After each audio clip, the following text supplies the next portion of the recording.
வாசிக்க குறிக்கப்பட்டுள்ள வேத பாடம் நியாயாதிபதிகள் 4ஆம் அதிகாரம் வசனங்கள் 4 தொடங்கி 16 வரை வாசிக்க கேட்போம். அக்காலத்திலே லபிதோனின் மனைவியாகிய தெபேராள் என்னும் தீர்க்கதரிசியானவள் இஸ்ரவேலை நியாயம் விசாரித்தால்.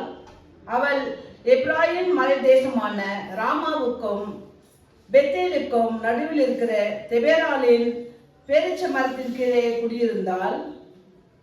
அங்கே இஸ்ரவேல் புத்திரர் அவளிடத்திற்கு நியாயம் விசாரணைக்கு போவார்கள்.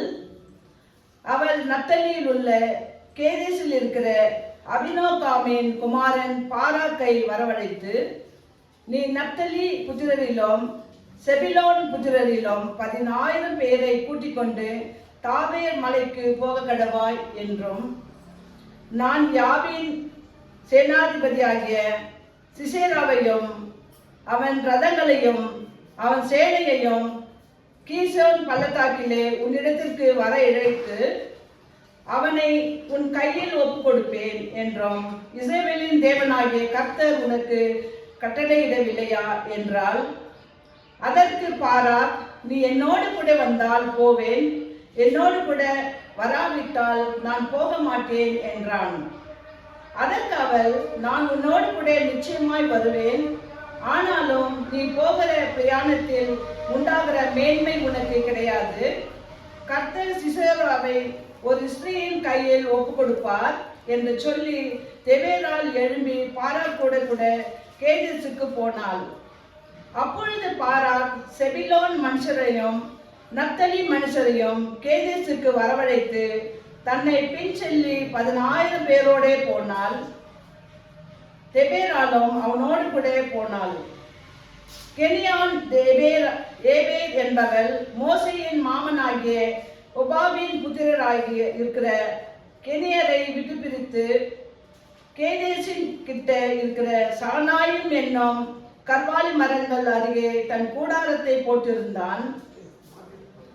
அபினோகாமின் குமாரன் பாராக் தாபோர் மலையில் ஏறி போனான் என்று சிசேராவுக்கு அறிவிக்கப்பட்ட போது, சிசேரா 926 ரதங்களையாகிய தன்னுடைய எல்லா ரதங்களையும் தொன்னோட்டிற்கும் எல்லா ஜனங்களையும் புறஜாதிகளின் பட்டணமாகிய ஆரோசோத்தில் இருந்து கீசோன் பள்ளத்தாக்கிலே வரவழைத்தான்.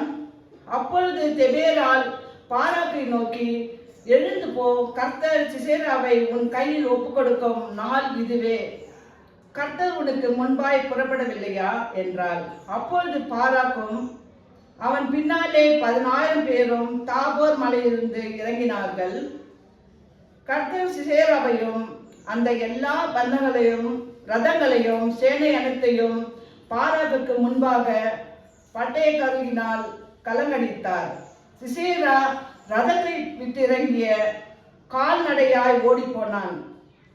பாராக் ரதங்களையும் சேனையையும் புறஜாதிகளுடைய ஆரோசோத் மட்டும் துரத்தினான்.